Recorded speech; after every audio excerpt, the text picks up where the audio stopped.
Hi guys! For today's video ay samahan niyo ako sa aking ganap ngayong Huwebes Santo. Dahil Huwebes Santo ngayon mga mare ay bawal tayo sa mga karne. Kaya maaga pa lang mga mare ay nagpunta na kagad si Daddy ron sa palengke. At buti na lang mga mare meron pa nagtitinda ng mga isda. At hindi na rin ako nagtanong kay Daddy ron mga mare kung magkano itong isang pirasong malaking bangus. Kaya hindi ko may share sa inyo mga mare kung magkano nga ito. Ito ang share ko sa inyo mga mare kung paano magtanggal ng tinik. Syempre mga mare, hiwaan nyo muna yan tapos meron dapat kayong forceps. Yung forceps mga mare, yung pantanggal ng tinik. Bawat lines nga pala yan mga mare ay meron ng tinik. Kung baguhan ka lang magtanggal yan mga mare ay siguradong tanggal pati laman. Kung sakaling hindi ka pa nga marunong mag-boneless bangus mga mare, ang ending yan ay giniling na bangus.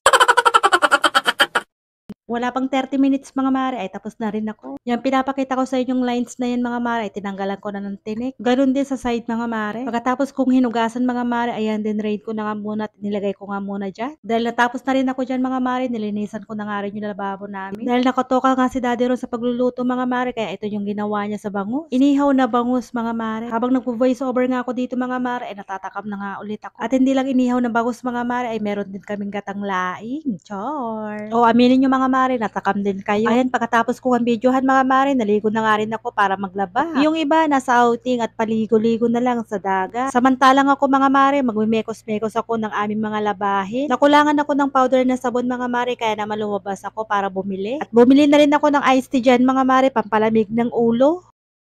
Oh no!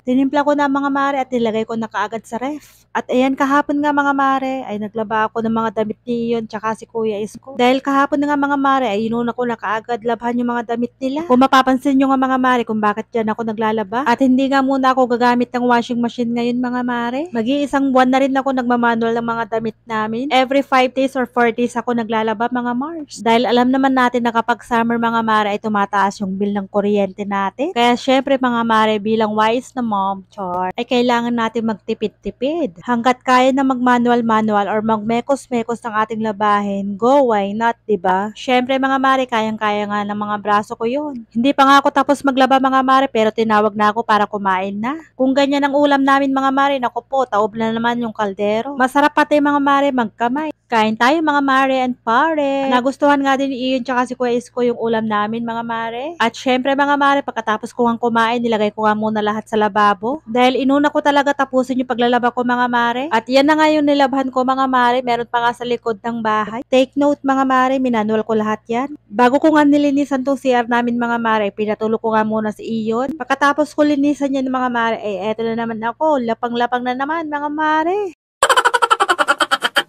At eto nga yung natira mga mare, may panghapunan pa.